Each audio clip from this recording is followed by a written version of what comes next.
Electrical info में आज जो हम बताएंगे ये ट्रांसफार्मर है एक 100 केवीए का। तो इसकी डिटेल, इसके पार्ट्स वगैरह और इसके फंक्शन के ऊपर बात करेंगे। तो जैसा कि आपको नज़र आ रहा है ये 100 केवीए का ट्रांसफार्मर है। तो इसमें जो है स्टार स्टार और डेल्टा कनेक्शन हुए पड़े हैं, ठीक है। तो पहले मैं इसके पार्ट्स के बारे में बता दूं। ये इसका मेन टैंक है, मेन बॉडी है जिसके अंदर कोर और वाइंडिंग होती है। कोर और वाइंडिंग को बचाने के लिए हम ये जो है इसका टैंक लगाते हैं। टैंक के तीन पर्पज़ होते हैं। एक तो ये कोर और वाइंडिंग को एक्सटर्नल जितने भी मसले मसाइल हैं, इन्वायरमेंटल जो चेंजेस है उनसे बचाता है। उसके अलावा दूसरी चीज़ है ये डिफरेंट पार्ट्स को जो है हम इंस्टॉल करते हैं इसी टैंक के ऊपर। और थर्ड चीज़ ये है कि जो ऑयल होगा इसके अंदर हम इनक्लोज कर देंगे ताकि ये जो है इंसुलेशन प्रोवाइड कर सके और हमारे जो ट्रांसफार्मर को कूल डाउन कर सके।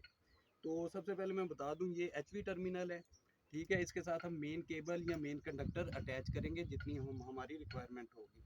ये ऑर्किंग हॉर्न है, ठीक है। तो ये क्या करते हैं जब हमारा कोई भी हाई वोल्टेज आते हैं या लाइटनिंग इस पे पड़ती है तो ये क्या करता है इसको शॉर्ट कर देता है और हमारे जो मेन ट्रांसफार्मर है इसको बचा लेता है। तो उसके बाद आ जाता है ये है एलवी टर्मिनल्स। ये चार होते हैं, ठीक है। तीन फेज और एक जो है न्यूट्रल होगा।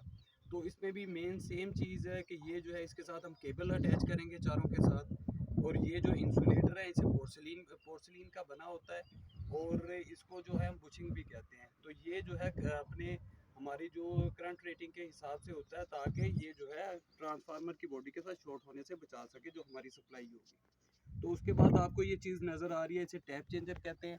तो ये टैप चेंजर तभी हम इस्तेमाल करेंगे जब हमने अपने सेकेंडरी साइड के वोल्टेज को लेवल करना हो, यानी कि कम हो ज़्यादा करना हो, ज़्यादा हो तो कम करना हो। और इसकी मेन चीज़ ये है कि ये जो है ऑन लोड टैप चेंजर नहीं है, ऑफ लोड टैप चेंजर है। तो ये जो 1 2 3 4 5 लिखा हुआ है तो इसकी जो होती है रेटिंग होती है कि अगर 11 केवीए से हम 415 कर रहे हैं तो अगर 415 से कम आ रहे हो तो इनको बढ़ाना हो तो इसको हम चेंज करेंगे। लेकिन उसके लिए हम क्या करेंगे, इसको पहले ट्रांसफार्मर की मेन सप्लाई बंद करेंगे, फिर इसको चेंज करके दोबारा इसकी पावर सप्लाई ऑन करेंगे। ये ऑयल इंडिकेटर है, इसमें जो है इंडिकेट कर रहे हैं कि हमारा जो ऑयल लेवल है वो मिनिमम और मैक्सिमम के दरमियान में है। और इसको ज़्यादा हम नहीं फील करते।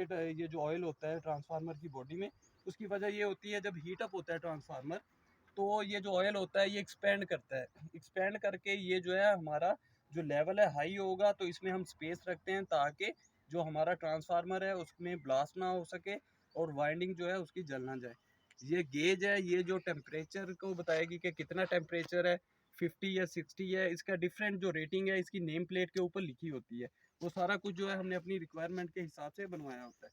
तो ये जो आपको ये सीट या ट्यूब्स नज़र आ रही हैं ये इसे रेडिएटर्स कहते हैं। बेसिकली रेडिएटर जो है हमारे ऑयल लेवल को कूल डाउन करने के लिए इस्तेमाल करते हैं।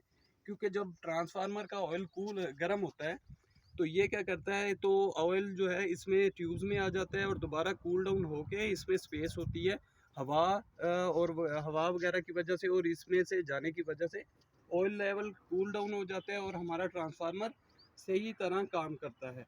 तो उसके अलावा इसमें जो है डिफरेंट पार्ट्स हैं जो इसके अंदर वाली साइड पे होते हैं। और बाकी जो चीज़ें इसकी नेम प्लेट पे लिखी होती हैं कि ये ऑन लोड टैप चेंजर है, ऑफ लोड टैप चेंजर है, ऑन ऑफ। और बाकी इसकी सारी रेटिंग ऊपर होती है। जैसे ये 100 केवीए का है, 3 फेज़ है, इसकी फ्रीक्वेंसी 50 है।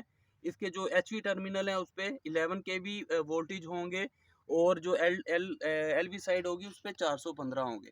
तो इसी तरह इसके करंट रेटिंग, इसका जो वेक्टर ग्रुप होगा वो भी लिखा होगा, मैन्युफैक्चरिंग सीरियल नंबर और इसका केजी कितना होगा और बाकी इम्पीडेंस वगैरह सारा कुछ आपकी नेम प्लेट पे होगा। ये सारी चीज़ें जो हमने परचेज़ करवाई होती हैं ये हमने अपनी रिक्वायरमेंट के हिसाब से करवाई होती हैं कि हमको कितने एम्पेयर जो हैं अपने सेकेंडरी साइड पे चाहिए। जिस तरह ये 100 केवीए का तो इस पर हमें 139 एम्पेयर जो है आउटपुट आ रहे होंगे, 415 वोल्ट और 139 एम्पेयर हमारा करंट आ रहा होगा जिसको हम आगे सप्लाई देंगे।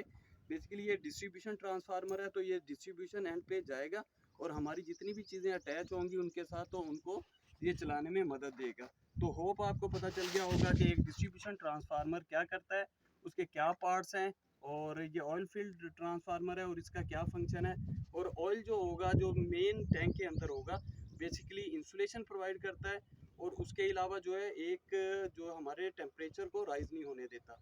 उसके अलावा क्या है जो अंदर कोर और वाइंडिंग है, कोर जो होगी वो कॉपर कंडक्टर की बनी होती है, सॉरी वो जो कोर होगी वो सिलिकॉन स्टील की बनी होगी। उसमें डिफरेंट शीट्स होंगी जिनको हम पतरी भी कहते हैं, तो उनमें भी इंसुलेशन प्रोवाइड की होती है। उसके अलावा जो ऊपर वाइंडिंग होती है वो कॉपर की होती है, ताकि ज़्यादा से ज़्यादा जो हमारा करंट रेटिंग जो है हम उससे हासिल कर सकें। तो होप आपको पता चल गया होगा कि ट्रांसफार्मर क्या क्या फंक्शन है और इसके क्या पार्ट्स हैं।